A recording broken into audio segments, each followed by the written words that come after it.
Hi guys, my name is Michael and today I'm bringing to you something different, something you may or may not already know. Before I get started, I need to give you a little background. I need to introduce to you Joseph Campbell. He was a mythologist. What that means is that he studied myths. During his studies, he began to notice a pattern with all these stories. He wrote them all down in this book right here, The Hero with a Thousand Faces. In this book, he explains how all these stories follow the same pattern. That all these stories about all these heroes from all over the world are really about one journey. Now I'm gonna be using Iron Man and the Lion King to explain what he called the hero's journey. At this stage, we meet our hero. Traditionally, it's an average guy, someone that we are supposed to relate with through his situation or dilemma. On the surface, he's an ordinary, but he is someone that is destined for greatness. In The Lion King, we have Simba, a playful, adventurous, and arrogant little cub who just wants to be a grown up, to be a king.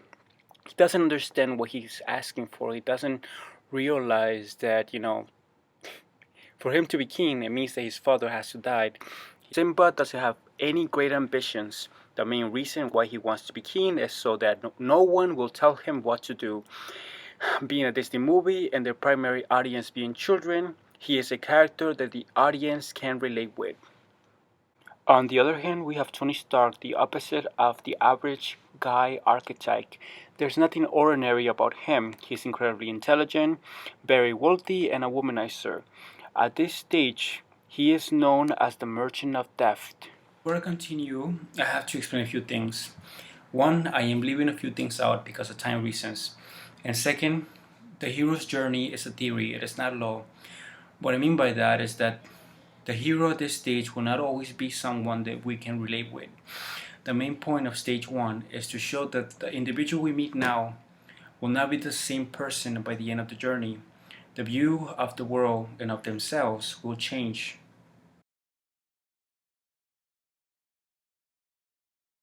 In this stage, an event, object, or a person is introduced into a hero's life which sets him off into his adventure. That one event sets off a chain reaction. In The Lion King, that will be when Simba is tricked by his uncle Scar. He is led to believe that he is responsible for the death of his father, and Simba runs away from his destiny. For Tony Stark, the event that sets him off into his adventure was when he was ambushed by a terrorist organization and he is critically wounded by a weapon that he created. Here we see our future hero refuse to take action. Why? Something is holding him back. His current situation or just himself. It's either out of fear or his own insecurities.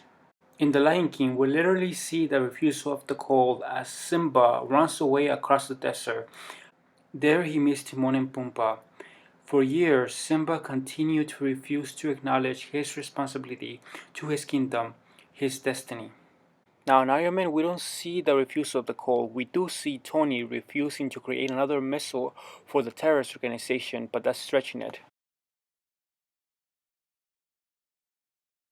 At this point, our hero meets the person who either trains, equips, or advises him.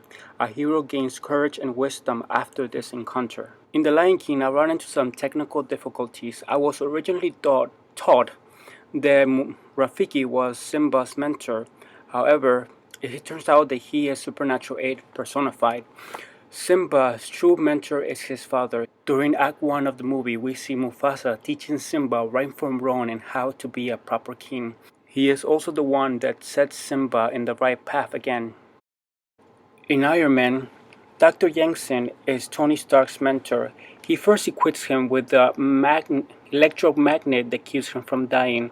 He helps him create the miniaturized arc reactor and the Mark I armor. He is also responsible for Tony Stark's transformation. Threshold, the point of no return.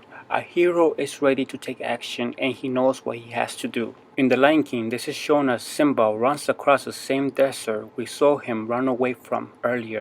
during the refusal of the call. For Tony Stark, is as soon as he opens those gates, he's no longer Tony Stark, Merchant of Death. He is now Iron Man. He has been reborn with a sense of greater purpose, and he must repent for the harm his weapons have created the only way he knows how. I want to protect the people I put in harm's way. The road of trials is exactly what it sounds. Our hero needs to overcome a series of attacks or duels in order to prove his worthiness.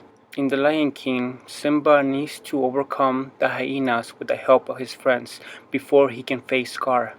The road of trials is far better explored here. First we see Tony build the Iron Man suit, and then we see him learn how to control it. It doesn't go perfect at first. He runs into a few problems, but eventually he learns to overcome them.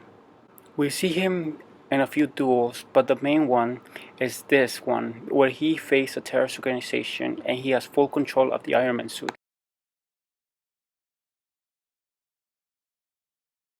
Crisis. This is our hero's darkest hour.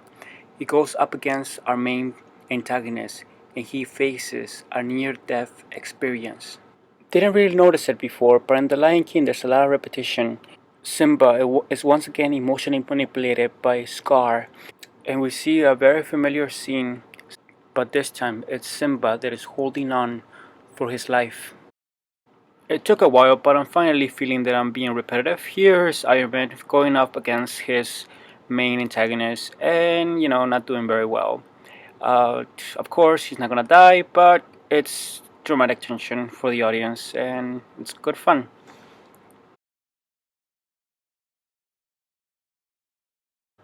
Slaying the Dragon is pretty self-explanatory here. A hero catches his second wind and he defeats its main antagonist.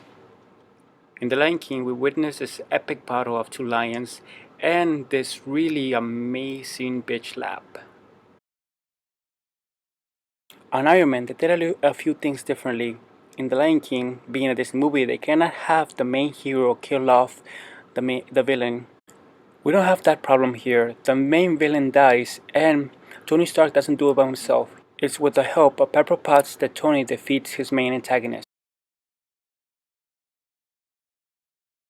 Resolution. Here we see our hero go back home and we get closure. We see what happens after this great adventure.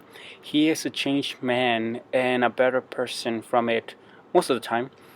And so I switched the clips up because I feel like the Lion King ending is far more powerful than the Iron Man. Nothing against the Iron Man ending, but it's just a little more emotionally, it's just better.